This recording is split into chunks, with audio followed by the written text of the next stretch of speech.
Hey, good morning, everybody. This is Sherman Ray, and this is Redlettermedia.net. We're going to start a series of talks on business leadership, that kind of stuff. But it's going to really kind of be a biblically based one, because I really feel like there are some hard truths that are in the world, and we can try to slice it and dice it as much as we want. As a matter of fact, there have been probably thousands upon thousands of people have written commentaries on business and on how to live your life. And really many of them that I've found, of the hundreds that I've read, have really based a lot of their truisms on the precepts in the Bible. And so we're really, why try to reinvent the wheel? And so we're going to really go back to the basics and talk a little bit on business, on how to live your life, and how to be success in this world, just based out of what God's Word says. So let's take a look in Genesis 1:26. Many of you know that, and we're not here to preach the Word, but we are here to get the Word into you, because it really is very life-giving. Genesis 1:26 says, "And God said, Let us make man in our image, according to our likeness. Let them have dominion over the fish of the sea, over the birds of the air, over the cattle, over all of the earth, and over every creeping thing that creeps on earth." Okay?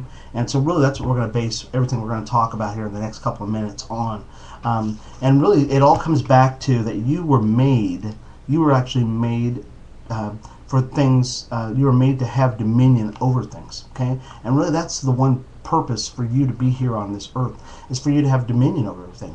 I know a lot of people in business and who work in America believe that, I'm just here to make a paycheck and to kind of get out of this life as unscathed as I can.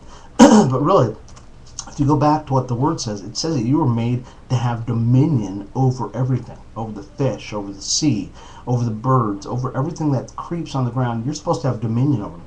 And when we look at that word dominion, it really means to dominate something. And it doesn't mean to oppress it or to misuse it, but what it does mean is it means that you're supposed to be able to take care of these things, and you're supposed to be able to be a steward of the things that are here on this earth. Excuse me. So what does that mean to us as people who are business people who are out there trying to start businesses and trying to do things that are, to make a living? Well, it means that we're supposed to take the life that we're given, and we're supposed to make the best of it while we're here. I know a lot of people, they believe that their life is just kind of, it's their life. They can do whatever they want with it. But really, it's not your life, you guys. You've been given your life for a purpose, okay? And it's kind of like you give them the analogy of somebody who was given a gift. Let's say this mouse right here. Okay, you were given this mouse here, and I'll give you this mouse, and I'll say, hey, look, take this mouse, and I want you to go ahead and make something great out of this mouse, okay? Well, that's the same thing what your life is. Your life is a gift that's been given to you, and really God says, look, I want you to use that life for this particular purpose, okay? And at the end of days, you're done with it, okay? So really, you've got to take your life that's been given to you and do the best you can with it.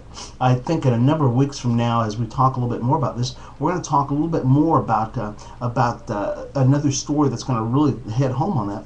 But let's just set the groundwork right now, is that you're made to have dominion over everything in the world, okay? So that means that when you go into the marketplace, you're supposed to dominate that marketplace. When you go into this particular sector of society, you're supposed to have dominion over that, okay? As Christians, I'll tell you, we aren't supposed to be sitting back and just kind of worrying about how the world's going to end up. We're supposed to be getting engaged in life and having a major effect on it, okay? Anyways, I'll be writing more about this in my upcoming book, because I'm really working on a book about this. But keep your eyes open for that, and we'll see what happens. Okay. Until next time, this has been Sherman Ray. This has been Redlettermedia.net, and we'll talk to you soon. Okay. Take it easy. Bye bye.